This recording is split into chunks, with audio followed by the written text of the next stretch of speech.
네, 전북의 막 걸러낸 이슈를 잘 빚어서 전달해 드립니다. 막걸리 천태만상입니다. 저는 사회를 맡게 된 유철미입니다. 네, 제 옆에는 김나연 아나운서 앉아 있습니다. 네, 안녕하세요. 안녕하세요. 네, 반갑습니다. 안녕하세요. 네, 다음은 이번에 함께할 분들 소개하죠. 먼저 전공 분야인 법부터 정치, 사회, 문화까지 두류 섭렵한 멀티플레이어. 섭렵이란 말 좀. 네, 최영호 변호사입니다. 어서 오십시오. 네, 안녕하세요, 최영호입니다. 소개 괜찮습니까? 아니, 섭렵이란 말은 좀 약간. 그래요? 좀 부담스럽습니까? 숟가락 얹고 있다 뭐 이 정도로. 알겠습니다. 그래도 멀티플레이어 최영호 변호사입니다. 자주 보셔가지고 우리 방송에서요. 다음은 처음 오셨는데요. 제가 이렇게 한번 이름을 지어봤습니다. 어디선가 누군가에 무슨 일이 생기면 그 현장에는 이분이 꼭 계십니다. 전북의 종교정치 시민사회계의 홍반장 이세호 목사님 어서 오십시오. 네, 반갑습니다. 네, 반갑습니다. 네, 좀 과대 포장되어 있는 것 같아서 좀 부담스럽습니다. 이게 과대 포장되어 있는지는 제가 잠깐 설명을 해드리겠습니다. 과대 포장이 아니라는 게 목사님이 직함이 정말 많으신데 먼저 들녘교회 담임 목사님이시잖아요. 그리고 전북 녹색연합 공동대표, 반GMO 전북 도민행동 대표, 박근혜 정권 퇴진운동 한참 때는 전북 비상시국회의 공동대표, 전주 시내버스 공정제 운동본부 공동대표. 이거 사실은 제가 일부만 소개한 거거든요. 홍반장 맞지 않습니까? 네, 이렇게 대책 없이 제가 이렇게 움직였던 것 같습니다. 대책 세우기 위해서 갔는데 하다 보니 그냥 아무것도 제대로 한 것도 없이 우왕좌왕하면서 좀 지냈던 것 같습니다. 네, 보통 우리 그 언론 매체에는 우리 목사님이 굉장히 과격하게 팔뚝을 흔들면서 시위하고 항의하는 모습들이 많이 등장을 하는데 오늘은 좀 편하게 종교 얘기니까요. 목사님 전문 분야니까 편하게 해주실 거죠? 네. 그런 모습은 좀 잊어버리시고 존경하면서 네. 오늘 자리에 함께 하게 됐습니다. 알겠습니다. 근데 하나 궁금한 거는 근데 왜 이렇게 많은 일들을 하시는지 좀 궁금하거든요. 글쎄 저도 잘 모르겠는데요. 아까 잠깐만 이렇게 가슴이 와닿는 게 제가 거절을 좀 잘 못하는 것 같습니다. 그러다 보니까 이런저런 한밤에도 내가 여기 경찰서에 와 있다, 뭐 또는 어디에 지금 끌려가고 있다, 뭐 이런 전화를 좀 많이 받게 되면은 어떻게 거기에 좀 달려가게 되고 그러다 보니까 그런 일에 이렇게 자꾸 이렇게 좀 하나둘 연결이 되면서 좀 일이 좀 많아졌던 것 같습니다. 일이 많으시잖아요. 네. 오늘 이제 2년이 됐으니까 최영호 변호사하고 2년이 됐으니까 경찰서에 내가 있다라고 연락하면 이렇게 톱스를 내주시죠. 네, 일을 좀 줄이시는 걸로 네, 이렇게 하시겠습니다. 네, 오늘 우리가 종교 이야기로 문을 열 건데요. 그 이유가 우리가 방송 나갈 때쯤이 바로 부처님 오신 날이거든요. 그래서 종교 얘기를 한번 꺼내볼 텐데 뭐 자비를 강조하는 불교, 또 사랑을 강조하는 기독교, 그 이외에 뭐 예와 충효를 강조하는 뭐 유교, 모르겠습니다. 유교가 물론 이제 우리나라 통계청에도 유교가 종교로 이렇게 포함이 되어 있긴 한데 그래서 이제 유교 뭐 여러 가지 이야기를 나눠볼 텐데 한번 자유롭게 한번 이야기를 해보죠. 우리 최 변호사님하고 그다음에 김나연 아나운서는 종교가 있습니까? 최변호사님 종교 있습니까? 좀 종교에 대해서 좀 설명을 드리면 저의 어떠한 종교, 저희 사실은 부모님이 다 이제 종교가 없으세요. 그리고 뭐 어떠한 교회나 뭐나 친숙하지 않으시고 사실 우리가 일종의 종교도 문화잖아요. 그러면은 집에서 보면 제사나 차례 이런 것도 저희 좀 안 하시고 뭐 사실 크리스마스나 이럴 때 서로 이렇게 선물을 주고받거나 이런 것도 안 해요. 그래요? 그래가지고 굉장히 종교적이지 않죠. 그래서 저는 어렸을 때 그래서 전혀 그런 문화에 대해서 좀 못 느껴봤고 이제 고등학교를 이제 해성고를 다니면서 거기서는 무교라고 쓰면 선생님이 이렇게 따로 부르세요. 이제 또 좀 그 교리 시간, 토요일 교리 시간에 딴 애들은 자율학습하는데 너는 이제 거기에 수업 듣고 고로케를 내가 사준다. 그래서 한 1년간 교리 수업을 듣고 미사에 참석하면 이제 뭐 세례, 영세 이런 거를 하긴 하는데 그때 고등학교 딱 한 3년이 끝이었던 것 같아요. 끝이었던 것 같고 또 종교를 언제 또 접할 수 있냐면은 군대에 가면 초코파이 주죠. 3개 종교를 섭렵하게 돼요.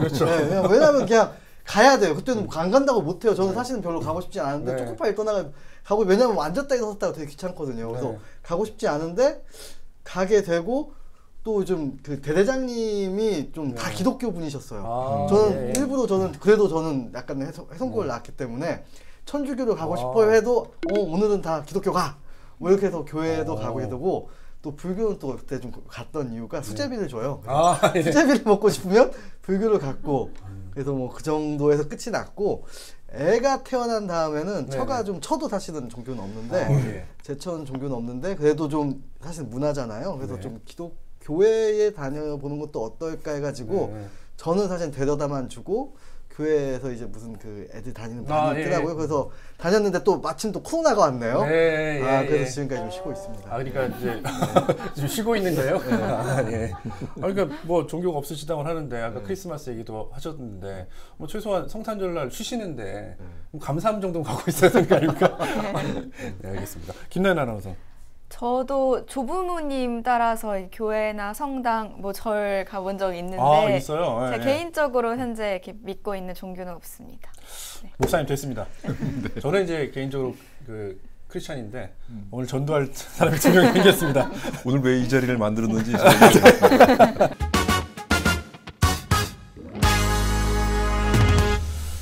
네, 이제 그 본격적인 얘기로 넘어가 보겠습니다. 전반부가 좀 길었네요. 자, 5월 27일은 이제 부처님 오신 날이잖아요. 네. 우리 그 부처님의 가장 핵심적인 그 정신, 바로 자비 아니겠습니까? 최근에 이 자비와 가장 딱 맞는 일이 있었는데요. 김나연 아나운서 어떤 일이었다고 생각하십니까? 그 사찰 문화재 관람료를 이제 국립공원 내에서 안 받는 거예요. 아니에요? 네. 제가 생각에는 올해 부처님 오신 날이 대체 공휴일로 지정됐거든요. 이게 바로 부처님의 자비가 아닌가 싶습니다. 제가 수정된 그걸 몰랐네요. 당황하잖아요 지금. 기대가 큽니다. 기대가 큰데 아무튼 뭐 정부 5월 2일 날 국무회의에서 부처님 오신 날이하고 성탄절에 대체 공휴일을 운영하는 내용의 관공서의 공휴일에 관한 규정 개정안이 의결되면서 올해 5월 27일이 아마 주말일 텐데요. 5월 29일 날 대체 휴일이 있습니다. 네, 부처님의 자비가 느껴지는 한 해가 아닌가 싶고요. 네, 농담이고요. 김 아나운서가 이야기한 대로 그간 논란이 됐던 문화재 관람료가 사라지게 된 건데요. 그 김 아나운서 이전에 그 국립공원 같은데 산 방문하면 뭐 사찰에서 얻는 문화재 관람료들 내신 경험이 있잖아요. 없어요? 사실 전 국립공원 등산을 많이 안 해서 경험은 없지만 많이 봤습니다. 그런 논란이 있다는 걸. 봤다고요? 네, 기사를 통해서 봤습니다. 네. 아나운서가 분명히 갖다 적어놨는데 작가가 갖다 적어놨는데 아니네요. 그러면 자 최영원 변호사 넘기죠. 가끔 이제 내가 그냥 등산 때문에 갔는데 뭐 이렇게 관람료가 없잖아요. 그것 때문에 시비가 워낙 많았고 논란도 많았습니다. 뭐 소송도 있었더라고요. 그렇죠. 혹시 그런 경험이 있으십니까? 그죠, 당연히 많죠. 산에 가려고 하는데 이제 보통 유명 산에는 큰 사찰이 있고 큰 사찰에는 이제 문화재가 있기 때문에 근데 이제 또 가면은 이 사찰 입구가 있고 등산로가 있는데 요 앞에서 걷더라고요. 그래서 돈을 내야 돼? 내가 왜 내야 돼? 사실 굉장히 이제 분통이 터지는 일이 많았는데 사실 조금 알고 보면 그럴만한 다 이유들은 좀 있긴 하더라고요. 알겠습니다. 그래서 이제 최영 변호사님 이걸 설명해 주셔야 됩니다. 문화재 관람료 제도는 언제 도입된 건지 좀 배경을 좀 설명해 주시죠. 이게 아마 1990년대에 이제 문화재 관람의 법이 생기면서 이게 사실 국립공원 지정하고 문화재 지정하고 이런 절차들이 생기면서 사찰이 사실은 우리의 어떠한 전통 문화잖아요. 그렇죠. 거기에 어떤 우리의 전통 역사와 전통 문화가 담겨 있기 때문에 너 이거 공개하고 니네들 유지관리하고 뭐 우리는 관람료를 내서 주겠다. 그리고 국립공원을 묶어서 네 땅 사유지도 사실은 이제 마음대로 사용 못한다. 이런 식으로 되면서 그러니까 사찰에 공개 의무를 지우면서 이제 그 문화재 징수도 우리가 걷어서 주겠다라고 된 거죠. 그러면서 국립공원 입장료와 문화재 관람료를 함께 받아서 이제 분배를 했겠죠. 분배를 하는데 여기까지는 사실은 사람들이 큰 불만이 없었어요. 여기까지는 사실은 큰 불만이 없었는데 문제가 언제 생기냐면 2007년도에 그렇죠. 국립공원 입장료를 폐지하면서 사찰 문화재 관람료는 남은 거예요. 사찰 입장에서는 사실 사찰만 땅이 있는 게 아니라 국립공원 대부분의 땅을 차지하고 있거든요. 내 땅을 사실은 통과하게 되는 거예요. 많은 사람들이 국립공원에 들어갈 때. 그러면 사실 사찰 입장에서는 내가 사유지인데 갑자기 국립공원 묻고 문화재 문화재가 있다고 다 공개의 의무를 지우면서 돈을 알아서 걷어서 주다가 네네. 갑자기 국립공원 빠져버린 거예요. 그렇죠. 그러면서 원래 있던 입구에서 문화재 관람료 받으니까 등산객들은 분통만 터뜨리게 되는 그런 거고. 배경이 있었구나. 예, 예. 그래서 사찰 입장에서는 아니 왜 갑자기 국립공원 네. 묻고 이게 사실 다 자기 땅이에요. 그러니까 정부가 묶어놓고. 예, 입구가 또 사실은 사찰 땅이에요, 대부분. 네. 사찰 땅을 지나가면서 네네네. 사실 거기다 세워놓고 돈을 받는 건데 자기네들이 공개하라고 해서 문화재라고 시장에서 그 관리 의무까지 관리와 공개 의무까지 지우더니 네네. 돈도 알아서 받아서 주다가 갑자기 자기네들 빠져버리고 내가 돈 받으려고 돈을 받고 있으니까 뭐라고 문제가 생긴 거죠. 그러면서 네네. 이제 그 대부분 사람들이나 정치인들이 손가락질을 하기 시작한 거 불교계. 네. 아 저 봉이 김선달 봐라. 네네. 앞에다 뭐 입구 하나 만들어 놓고 돈 받고 있다. 그게 이런 식으로 이제 비판을 받게 되니까 불교계 입장에서는 굉장히 좀 네. 난처하기도 하고 불쾌하기도 하고 한 상황이었죠. 이게 정점을 찍었던 게 2021년으로 예. 기억하는데 10월이었죠. 국정감사 때 예. 논란이 있었죠. 예, 예. 청청래 의원이 이제 봉이 김선달 네, 얘기를 네, 꺼낸 네, 거죠. 네, 그러니까 불교계 사실은 일반 등산객들이 그렇게 사실 막 손가락질하고 가면 좀 서로 이해가 되는 네. 부분이 있는데 이 내용들을 알고 있는 정치인이 이렇게 얘기하니까 예, 예. 굉장히 이제 분노를 불교계에서 했던 거죠. 예. 그 부분에서 화가 났던 예. 거군요. 아, 알겠습니다. 그리고 이번에도 어떻게 보면은 지금 해결책도 뭐 불교계에서 뭐 그냥 끝낸 게 아니라 불교계는 사실 의무를 지운 거예요. 불교계는 이 우리 전통 문화재에 대한 네. 어떠한 관람객들에게 공개를 할 의무를 지우고 네네. 유지 관리할 의무를 지금도 갖고 있어요. 그렇기 때문에 나라에서도 이걸 니들이 뭐 해라 말아라 할 수 없는 네네네. 건데 이번에서도 뭐 관람료를 안 받겠다는 거지 돈을 안 주겠다는 게 아니에요. 그냥 네네. 협약을 해가지고 그냥 예산 세워서 우리가 국가에서 지원하겠다. 네네네네. 따로 관람료 받지 말아라. 네. 이렇게 해서 조계종하고 네. 이제 이 문화재청이 협약을 한 거예요. 네네. 예. 그 아무튼 정리를 하자면 애초에 그러니까 그 우리나라 사찰들은 대부분 다 산 속에 있기 때문에 또 국립공원으로 이게 지정되면서 정부에서 임의로 지정을 한 거죠. 사찰의 사유지까지 지정하면서 뭐 사찰 나름대로 이제 재산권 침해가 있었죠. 예. 그때 이제 그 국립공원 관람료, 그다음에 사찰 뭐 관람료 통합 징수하던 거를 예. 정부만 썩 빠져서 예, 국립공원을 무료화 시켜버렸기 때문에 남아있던 거군요. 네, 알겠습니다. 충분히 좀 이해가 됩니다. 근데 이제 여기서 궁금한 거는 관람료를 받으면 네. 우리 사찰에서도 이제 수입이 생기지 않습니까? 우리 교회에서 헌금 받는 것처럼 약간 다른 개념이긴 한데요. 근데 그 수입이 아무래도 많겠습니다. 네, 연간 수입액이 굉장히 상당한 걸로 알려지고 있는데요. 이 사찰들이 연간 관람료 수입을 공개하지 않아서 정확한 금액은 알 수 없습니다. 하지만 1인당 4,000원의 관람료를 받는 속리산 법주사의 경우에는요. 연간 입장객 수를 고려했을 때 한 해 15억 원 정도의 수입을 거두는 걸로 추정되고 있는 상황입니다. 네, 어디까지나 이거 추정치입니다. 정확히 나온 건 아니기 때문에 추정치라는 말씀 드리고요. 대략적으로 산술에서 추정한 거라는 말씀드립니다.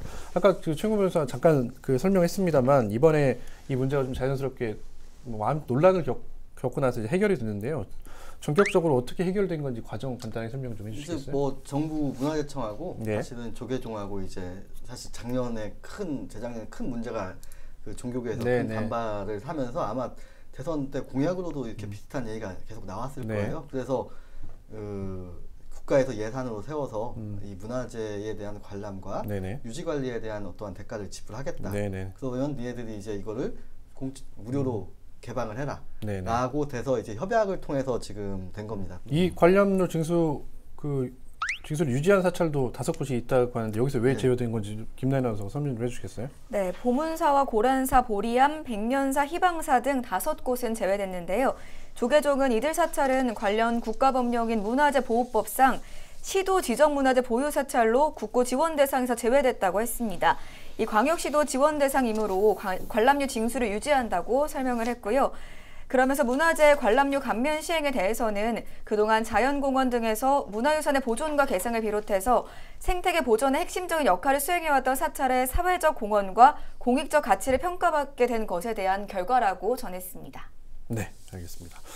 목사님 확실히 물론 이제 거길 통행하는 시민들의 불만이 많았겠지만 어찌됐든 이런 변화들에 대해서 그러니까 효과가 나타나면 좀 불교에 대한 이미지 좋아질 수도 있을 것 같습니다.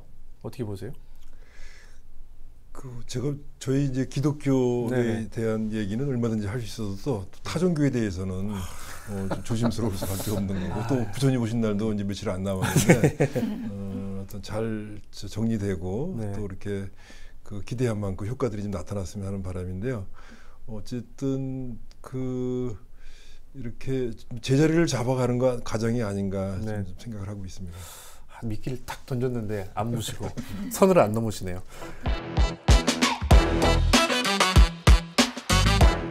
대부분의 종교는 아까 말씀하셨던 것처럼 이제 포교 활동을 하잖아요.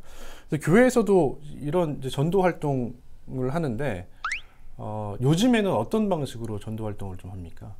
목사님 들녘교회 아니고 보편적으로는 어떻게 활동을 하나요? 여전히 이제 그 과거 방식으로 이렇게 열심히 전도 활동을 하시는 교회들도 있고요. 네. 이게 아까 저기 사회자께서 말씀하셨지만은 불교는 자비고 기독교는 이제 사랑. 네. 이게 이제 구체적으로는 최근에 이제 시대 정신과 이렇게 맞아 떨어져 연결되면서 이제 평화와 이제 생명의 가치를 이 종교의 중요한 가치로 이렇게 삼고 있거든요. 그래서 이거를 어떻게 좀 잘 실현할 건가, 구체적으로 이웃과 좀 더 가까이 만나고 그렇게 하면서 뭐 서로 좀 멀리 떨어져 있는 것이 아니라 같이 이렇게 동고동락하면서 지낼 수 있는 데까지 나아갔으면 좋겠다. 네. 그래서 그런 거는 이제 뭐 구체적으로 성김과 또 뭐 나눔 네네. 이런 것으로 이렇게 방식으로 종교와 또 일반 좀 이렇게 시민들이 좀 만나는 세상과 사회가 같이 좀 만나는 이런 역할들을 좀 하고 있는데 그런 면에서 이게 지금 대부분들은 교회들은 그렇게 가고 있고 네네. 그렇게 준비하는데 여전히 또 과거에 좀 사로잡혀서 좀 이렇게 부작용들이 또 많이 나타나는 그런 전도의 모습들이 아직도 좀 있고 소위 말해서 사회적 문제가 됐던 뭐 공격적인 방법, 네네. 땅밟기 뭐 운동이라든가 네네네. 정말 다른 종교, 네네. 특별히 학교에 가서 뭐 당군상을 또 이렇게 부순다든가 또 불상에 대해서 또 이렇게 네네. 폄하하고 또 훼손한다든가 네네. 이런 좀 목매한 이런 네네네. 활동들을 하는 여전한 네. 이런 모습들이 있어서 그거는 빨리 좀 시정이 좀 돼야 될 겁니다. 네. 네, 알겠습니다. 네, 목사님께서 개신교에 대해서 이야기를 해주셨는데 요즘 불교는 산사 밖으로 나오고 있는 게 특징입니다. 네.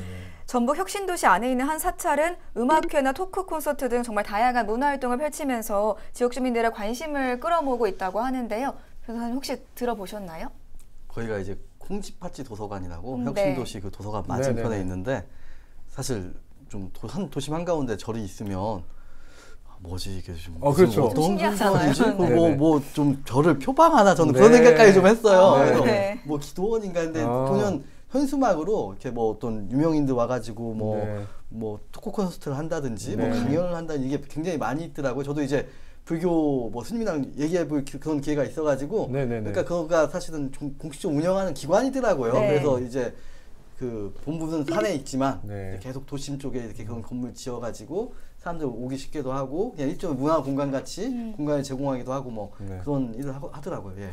그리고 사실 이제 이게 어떻게 보면 전통적인 기독교 방식의 기독교도 이제 교회를 크게 짓고 그 안에 뭐 문화 활동들을 할 수 있는 공간들을 마련해서 지역 주민 그러니까 비하하거나 비판하려는 게 아니라 지역 주민들하고 같이 생활하면서 지역 주민들에게 뭐 정보도 제공하고 서비스도 제공하면서 하는 공간들을 마련하는데 사실은 불교는 아까 또 말씀드렸지만 이렇게 산 속에 있는 사찰 이렇게 이미지만 떠올렸는데 이렇게 변화해 가고 있다라고 하는 말씀을 드리고 싶었습니다.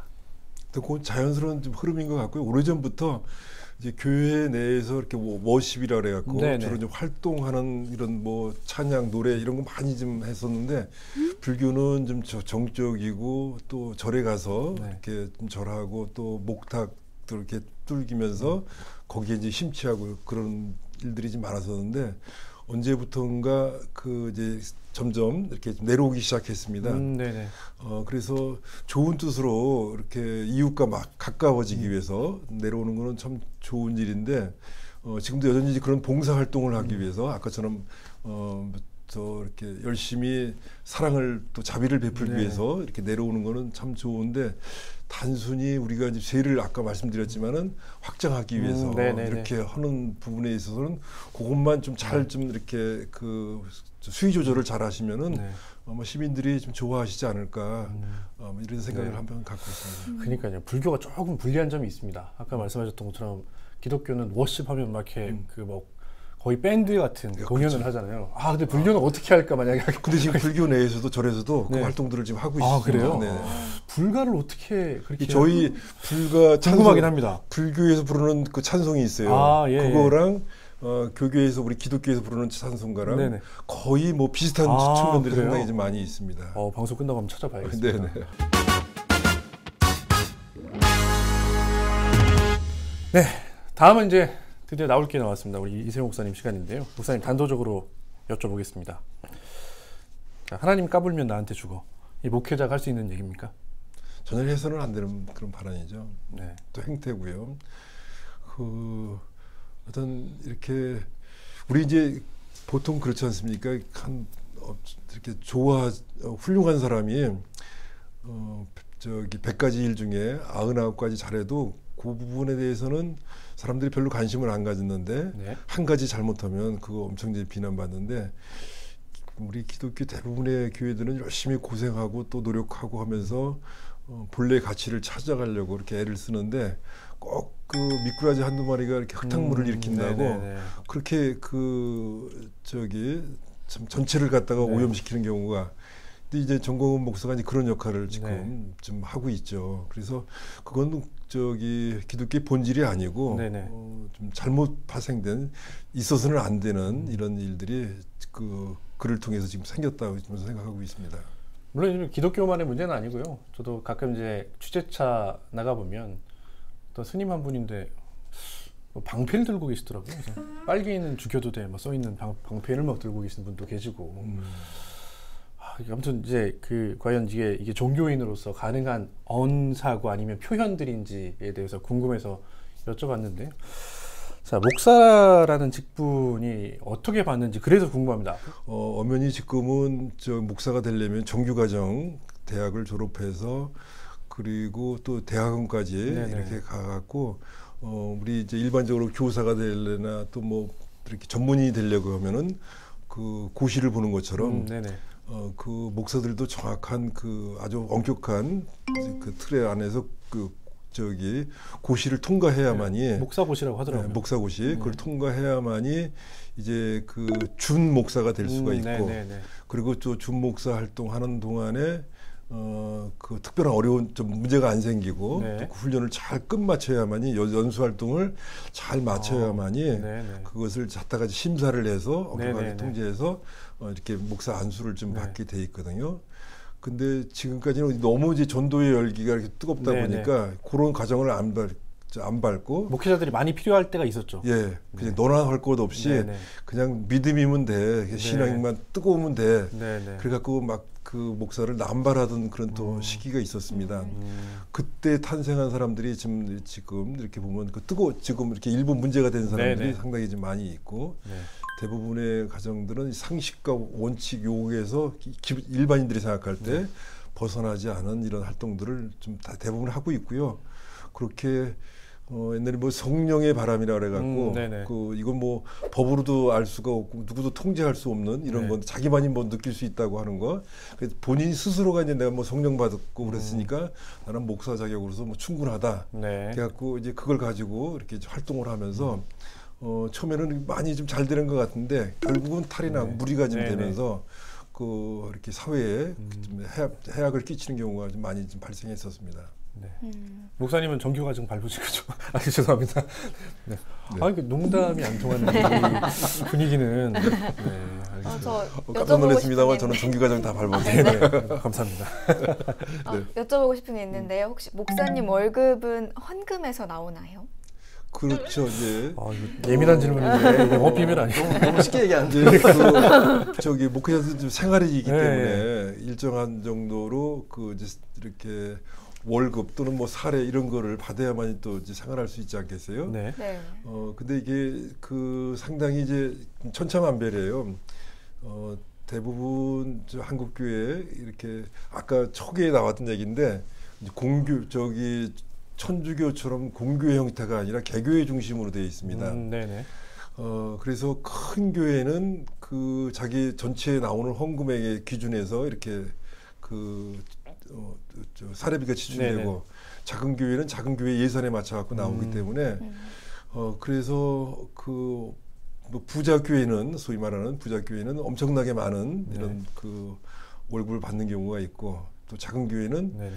최저 생계비에도 못 미치는 네. 저도 뭐 저 창피한 그 이야기일 수 있지만은 저는 창피하다고 해서 얘기 안 되는 공개됩니까? 저기 연봉이 네. 연봉이 1,400입니다. 근데 이제 제가 자녀가 이제 3명이에요. 네. 5인 가족입니다. 네. 근데 저기 뭐 100여만 원 받아갖고 한 달 살아간다고 하는 건 도저히 이제 네. 쉽지 않는 일이거든요. 네. 그런데 어쨌든 뭐 저희들은 뭐 이렇게 기본적으로 뭐 또 사택이 있고 네. 또 농촌에 살다 보니까 이렇게 저렇게 같이 또 이렇게 교인들이 협력해 주신 것이 있어갖고 저희들은 이렇게 좀 살아갈 수가 있지만은 이제 대부분 또 도시교회는 그런 형편이 안 되거든요. 네네. 저보다도 훨씬 더 못 받는 사람들이 굉장히 많아요. 네네. 그래서 원래는 이제 금지되어 있었는데 최근에는 목회자들도 이 이중직이라고 하는 거를 좀 예. 고민하고 진출을 하고 있습니다. 네네.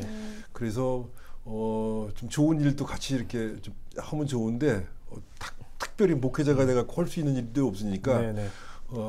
교인들 실어나려고 운전면허증 딴 거 네네. 그걸 가지고 이제 밤에 나가서 대리운전. 대리운전 같은 것들을 좀 예, 많이 예. 하게 되고 그래서 이제 그 밖에 또 노동 현장에 가서 또 이렇게 일을 하고 이렇게 좀 되게 되는데 다양한 형태가 있지만 저는 어쨌든 그 원래부터 초기부터 가능하면은 그 교회에서 내가 그 사례비 받지 말고 내가 그 자비량으로 좀 목회를 했으면 좋겠다. 네네. 내가 벌어서 교인들하고 같이 나누고 네네. 이렇게 했으면 좋겠다 해갖고 생각을 했는데 만만치는 않았고요. 잘 네. 되지는 않았는데 지금 이렇게 또 기본적으로 내 생활은 교회에서 그 교인들이 좀 책임져 주시게 되면은 나는 또 그거 이상으로 교인들한테 좀 도움을 좀 드리려고 다 그렇다고 하는 거 아니고 개인적으로 이제 그렇게 네. 해야겠다고 하는 거죠. 네. 그렇게 하면서 지금도 여전히 이제 꿈은 버리지 않은 것이 제가 좀 최근에 여러 가지 그 이유 때문에 농사를 짓고 있는데 네네. 좀 농업이 좀 살아야지 또 이렇게 도시도 좀 살고 또 나라 전체도 좋을 것 같아서 이 먹거리 운동 이런 거 차원에서 농사를 짓고 있는데 뭐 잘 아시는 것처럼 농사 지면 질수록 망하는 거거든요. 손해 보는 거고. 그렇죠. 그래서 그게 좀 실현이 잘 안 되고 네. 있지만은 그러나 거기서 좀 길을 찾아서 이렇게 좀 제시를 해보려고 계속 좀 노력하고 있는. 제가 이렇게 뭐 갑자기 사례비 얘기가 나와갖고 좀 길게 말씀을 좀 드렸습니다. 두 분 이래도 전력교회 등록 안 하실 겁니까? 예? 알겠습니다. 그러시군요. 근데 이제 어찌됐든 뭐 처음에 시작할 때는 내가 뭐 사례비 없이 한번 해보겠다라고 하셨는데 지금 1,400만 원을 받으시는 건 결국 타협하셨네요, 목사님도. 네네, 그렇죠. 예, 타협한 거고요. 그래서 또 진작에 받으셔가지고. 네. 알겠습니다. 저는 저는 이제 1년에 이제 1,400인데 한 달에 또 네네. 어떤 데는 1,400씩 그렇게 받으시는 그러겠죠. 분들도 계신 것 같더라고요. 그래서 이런 점들은 빨리 좀 네네. 그 시정이 돼서 모두가 그 목회자가 도시에 있던 농촌에 있던 그 교사들처럼 네. 공무원들처럼 똑같이 이렇게 사례를 받을 수 있는 이런 체제로 앞으로 빨리 바뀌어져야만이 교회가 네. 신뢰를 회복하지 않을까. 네. 이렇게 좀 생각을 하고 있습니다. 이제 기독교가 그 동안에는 이제 비판하지 말라, 네네. 그다음에 의심하지 말라 이렇게 했는데요. 그거는 꼭 올바른 얘기 같지는 않고요. 늘 우리는 생각해야 되고 또 비판할 줄 알아야 되고 그리고 하나하나 점검할 줄 아는 것을 우리 기독교가 가르쳐야 됩니다. 그냥 무조건 믿으라고 하는 이런 시대는 이제는 더 이상 통하지 않을 것 같습니다. 그 종교가 사실 우리가 주제가 주제인 만큼 뭐 이런 문제를 좀 다뤘습니다만. 그 순기능도 사실 뭐 다양하게 있습니다. 뭐 지역 사회에서 여러 가지 봉사 활동을 하는 것들, 그다음에 어려운 뭐 재난 상황이 있을 때 가장 발벗고 나서서 먼저 재난을 당한 시민들을 돕는 일들, 뭐 그런 순기능들이 엄청 많아요. 근데 지금 뭐 순기능들 소개하고자 이 자리를 마련한 게 아니기 때문에 뭐 이런 얘기를 하고 있다는 말씀을 드리고, 뭐 그런 이제 순기능도 있잖아요. 변호사님이 뭐 소개해 주신다면 종교의 순기능 어떤 게 있다고 보세요? 사회적인 거는 좀 별외로 네. 종교라는 건 사실 전 개인적으로는 자아의 정립, 어떻게 보면 나와 세상과의 정립 뭐 이런 네네. 거에 대해서 그러니까 아까 문화라고 얘기했듯이 네네네. 사실 문화 이전에는 사실 개인의 가치관에 가장 큰 영향을 미치거든요. 그래서 내가 어떻게 보면 내 어떤 창을 만들어 세상과의 창을 만들어주는 가장 근원적이고 가장 기초적인 역할을 하는 것 같아요. 그래서 좀 그런 거에 되게 중요하지 않나. 사실 저는 사실은 그런 영향을 좀 못 받았어요. 근데 못 받았지만 뭐 또 많은 사람들이 그런 영향이나 최소한 그 정도는 접근을 하고 좀 네네. 알아가는 과정은 좀 필요하지 않을까 하는 생각은 네. 좀 들어요. 뭐 사회에서 역할이라기보다는 종교는 어떤 뭐 자아를 그렇죠. 뭐 비추는 봉사활동 어떤- 이런 건 사실은 좀 네. 그 다음 단계 다음 단계고. 일인 거고 가장 기초적인 거는 그런 거지 않을까라는 네. 생각이 좀 들더라고요. 그래요. 최근에 그 이렇게 이제 기독교가 이제 또 다른 종교들도 보면 좋은 일을 하기 위해서 이렇게 네네네. 존재하는 건데 그 내에 여러 가지 갈등들이 많이 지금 일어납니다. 근데 이게 해결이 안 되고 그래서 성경에도 있지만은 뭐 좀 송사하지 말고 뭐 그냥 잘 대화로 풀어라 그러는데 교회에서 어떤 문제가 이렇게 발생되면요. 어떤 식으로도 이게 해결이 안 되고 예수님이 오셔도 해결이 안 된다. 네네. 또 불교에서도 부처님이 오셔도 그 갈등들이 해결이 안 된다. 그러다 보니까 서로 안에서 해결이 안 되다 보니까 최근에 어디로도 많이 가냐면 다 이게 법정으로 이제 가게 되시죠. 네네네. 사회법정으로는 가지 말라. 뭐 이런 얘기들을 많이 하지만 결국은 뭐 하다 못해 많이 가게 되는데 이제 법조인들한테 여기 이제 변호사님도 많은데 전에는 그런 게 없었습니다. 네. 종교를 특별히 이렇게 그 전문으로 하시는 그런 변호사들도 많이 늘어나고 있고 예, 그걸 예. 전문으로 하는 또 변호사님도 많을 정도로 그 최근에 이제 바뀌었는데 이게 그 또 종교적인 게 굉장히 그 잘 알아야만 또 해결할 수 있다 보니까 그것만 전문으로 연구하시는 그 변호사님들이 많으시면서 네네. 또 시체말로 이게 다른 데보다도 이 수입이 더 된다 이게.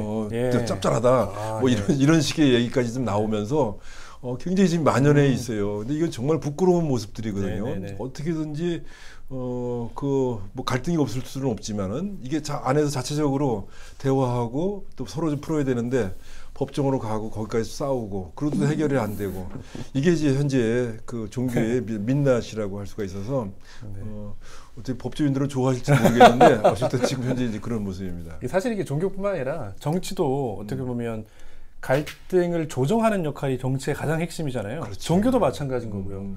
근데 요즘 보면 뭐 종교든 정치든 틈만 나면 무조건 뭐 고소고발하고 법의 심판을 받게 하겠다라고 하고 결국엔 이제 뭐 사법부에 가서 판단을 받는 그게 정치나 종교의 본연의 기능을 상실한 시대가 아닌가. 대신 우리 그 법조인들 변호사들은 좀 일거리가 많아져서 아니 별로 도움 안 돼요. 네, 그래요. 복잡하라고 해결이 안 되나요? 알겠습니다. 아무튼 그 뭐 종교도 그렇고 정치도 그렇고 본연의 기능을 찾아야 되지 않나 싶습니다.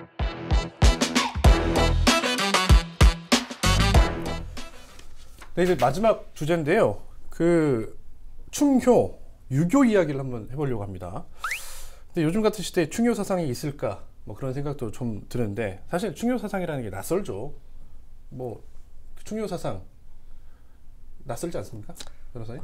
뭐 어렸을 때 도덕책, 윤리책 엄청 배우죠. 네. 충효 배우는데 사실 좀 충자, 효자는 한문으로 다 쓰실 줄 알잖아요. 낯설지 그 글자가 낯설지는 않은데 네. 그 개념 자체가 사실 이제 우리가 좀 보면 르네상스 이후에 서구의 어떠한 문화는 개인을 되찾는 거였잖아요. 네. 사실 저도 지금 우리 시대에도 저는 개인 되찾는 게 굉장히 중요하다고 생각이 드는데 사실 이 충효라는 거는 어떠한 이 공동체를 중심으로 보는 거고 지금 사실 이 의미도 사실은 아주 틀리다고는 생각은 안 드는데 우리는 아직은 이 가정과 국가의 공동체에 이르기 위해서 가는 길에 좀 길목에 있다고 생각이 드니까 좀 더 옛 것이라고 보고 뭐 오히려 더 멀리하는 것 같아요. 제가 왜 그 질문을 드렸냐고 하면 최근 도내에서 사실 그 인면 수집 사건들이 좀 벌어지고 있습니다. 뭐냐면 그러니까 집분이 몰라 뭐 이렇게 표현도 되겠네요. 그런 사건들이 좀 안타까운 사건들이 있었는데 대표적인 사건으로 일가족 살인 사건이 있었잖아요. 좀 무거운 주제긴 합니다만 간단하게 좀 소개를 해주죠. 네, 지난 4월 말에 피해자 3명이 전주 덕진구의 한 초등학교와 자택에서 흉기에 찔려 숨진 채 잇따라 발견된 데 이어서 피의자도 인근 저수지에서 시신으로 발견됐습니다. 경찰은 저수지에서 발견된 흉기 2점과 부검 결과 등을 토대로 43살 동생이 피해자 3명을 잇따라 살해한 뒤 저수지에 몸을 던진 걸로 잠정 결론을 지었는데요. 휴대전화 포렌식 등 추가 조사를 벌인 뒤 사건을 마무리 지을 계획이라고 합니다. 참 그 안타까운 사건입니다. 특히 이제 이런 일가족 살인 사건 이렇게 사실은 표현이 되긴 하는데 변호사님이시니까 사실 간혹 그 뭐 가족 동반 뭐 자살 뭐 표현이 좀 그렇습니다만 그런 얘기들이 있잖아요. 특히 아이들이 포함된 자기 결정권이 아직 없는 아이들이 포함된 사건들이 간혹 벌어지는데 저는 이제 개인적으로 그런 사건들이 벌어지면 이게 뭐 가족 동반 자살 그렇게 표현하면 안 된다고 보거든요. 이건 부모에 의한 살인인 거잖아요. 변호사님은 그 부분에 대해서 좀 어떻게 보세요? 이제 사실 우리가 아이들 바라보는 관점이 많이 달라진 거죠. 사실 유 기자님 같은 경우에는 이제 이 관점 자체가 굉장히 이제 달라진 관점인 거고 전에는 사실 아이는 어떤 부모가 어떤 소유의 개념이라고 봤을 수도 있고 부모가 온전히 나의 온전히 책임과 권리의 부속물이라고 봤을 수도 있어요. 네네네. 그래서 사실은 내가 죽고 싶은데 내 아이 이거 어떡하지? 그래서 그 법원에서도 아마 수사기관이나 법원에서도 그렇게 볼 수 있는 건데 나는 사실 죽어야겠고 남겨진 애들이 너무 고통스러울 것 같으니까 네. 애들도 자기 죽고 판단인 거죠, 그것도. 나도 죽어야 되는데 나는 또 못 죽은 경우가 많이 있어요. 그러니까 네. 남은 사람만 이제 법원의 어떠한 심판에 이 재판에 참석을 하게 되는 건데 그래서 사실 형량도 그렇게 많진 않았어요. 예, 사실 가장 큰 피해자는 너일 수도 있는 거잖아요. 이 범죄자일 수도 있는 거기 때문에 부모일 수도 있는 거기 때문에 사실 또 그런 가정이나 그런 일까지의 어떠한 그 과정이 없었겠어요. 그런 사정이 없었겠고 그러니까 그런 걸 보면 사실은 또 그럴 만도 하겠다라는 생각도 들기 때문에 사실은 그렇게 막 좀 생각보다 형량이 적게 나왔다고 생각할 수 있는데 근데 이게 관점이 이제 점점 변화하게 되는 거죠. 네네. 이것도 사회가 달라지기 때문이라고 말씀도 하셨는데 이번에는 목사님이 아니라 우리 중에 가장 이제 연장자시니까 맞죠? 네, 워낙 동안이셔가지고 젊어가. 여쭤보자고 하면 예전에 이제 전통적인 우리의 유교 사회에서는 어떤 가부장적이고 그다음에 가족을 중시하는 사회에서는 아무리 내가 어려워도 내 가족들을 먹여 살리기 위해서 내가 희생해야지. 부모 입장에서는 그다음에 뭐 자식들 입장에서는 내가 나 때문에 고생하신 부모님을 위해서 최선을 다해서 성공해야지. 뭐 그런 것들이 좀 강했다고 하면 최근에 방금 소개한 이런 일련의 사건들은 나밖에 모르는 거잖아요. 내가 가족의 전부고 내가 힘들기 때문에 우리 가족도 뭐 같이 뭐 이렇게 그렇게 할 수 있어라고 하는 어떤 사회적 변화 어르신으로서 좀 어떻게 보십니까? 정말 그 불행이고 네. 비극적인데요. 또 저 개인적으로 이해가 좀 잘 안 되는 네. 이제 어려운 시절을 지내왔고 그 고생이라고 친다고 하면은 지금보다 더 힘든 이런 세월들을 저희들이 지내왔는데 저만한 일로 저런 극단적인 생각들을 할까. 근데 이제 이런 생각들이 상당히 꼰대스럽다는 생각이라고 하더라고요. 아, 그래요? 예, 젊은이들을 이해를 못한다. 요즘 사람들을 이해 못한다. 이제 이런. 나 요즘 사람 아닌가 봐요. 그렇죠. 그래서 참 조심스럽게 이제 바라볼 수밖에 없고 또 종교인을 하는 사람으로서 저건 정말 있어서는 안 되는 일이기 때문에 저런 거를 막으려면 어떻게 해야 될까? 종교가 뭐 잘못한 것 때문에 이런 일들이 생기지 않은가? 먼저 저희들은 그렇게 좀 느끼고 있거든요. 그런데 어쨌든 너무 많은 시대의 이제 변화가 이렇게 생기면서 좀 새로운 또 뭐 질병이라면 질병 또 새로운 공포라면 공포 그동안 겪지 못한 것들이 우리 이렇게 사회에 이렇게 많이 좀 퍼져 있는 것 같고 그것이 결국은 저렇게 자기 혼자만의 이런 결단으로 여러 사람들이 아픔을 겪게 되는 이런 일로 비화된 것 같아서 저 아까도 말씀드렸지만은 좀 더 공론화돼야 될 게 좀 더 많은 것 같고 그리고 우리 사회가 좀 이렇게 개인적인 삶에서 네. 공공성을 회복해서 네. 같이 좀 그 내가 어려울 때는 언제든지 주변에 이야기할 수 있는 이런 제도적인 장치들을 빨리 마련해내야 되지 않을까. 네. 이제 그런 생각을 좀 하게 됐습니다. 네, 오늘 뭐 여러 가지 종교에 대한 얘기도 하고 마지막에는 이제 뭐 유교, 충교, 뭐 예까지 해봤는데요. 방금 목사님 말씀하셨던 것처럼 이런 사건뿐만 아니라 예를 들어서 뭐 우리 사회에 큰 재난이 벌어졌을 때 뭐 익명의 뒤에 숨어서 비난하고 피해자를 비난하고 2차 가해하고 하는 뭐 그런 일들이 너무 만연하게 벌어지잖아요. 예의 없는 그런 활동들이. 그래서 목사님 말씀하신 것처럼 이제 뭐 정치도 정치의 영역이지만 우리 종교의 영역에서도 종교가 회복돼야 이런 사회에 좀 안 좋은 부작용들이 좀 덜하지 않을까 그런 생각을 하면서 목사님의 앞으로도 역할을 또 기대하겠습니다. 부담스러우신가요? 예, 정말로 떠나고 싶다고 하는 생각을 할 때가 네, 많거든요. 네네네. 어디 가서 명함을 못 내밀 정도예요. 네네.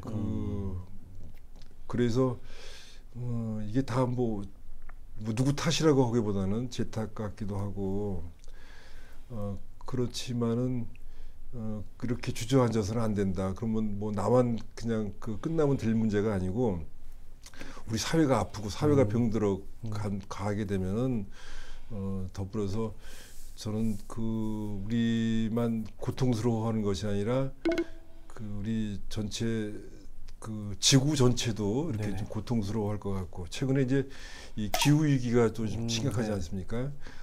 그리고 지금 여러 가지 현안 문제들이 굉장히 많은데 특별히 저희들이 바라보는 거는 이런 일은 있어서는 안 되는데 어떻게 자기 나라에서 생긴 문제를 전체 바다에 영향을 주고 그리고 생태계에 영향을 미치는 뭐 마침 테러와나 거의 뭐 또 심하게 말씀드려서 뭐지만 간접 살인이나 다름없는 네. 이런 해양에다가 핵 폐기물을 갖다가 쓰레기를 버리겠다고 얘기하고 또 그거를 또 받아들이고 네네. 그건 있어서는 안 되는 일이라고 좀 생각이 되거든요. 그래서 그거는 반드시 좀 저희들이 같이 좀 지혜를 맞대서 네네.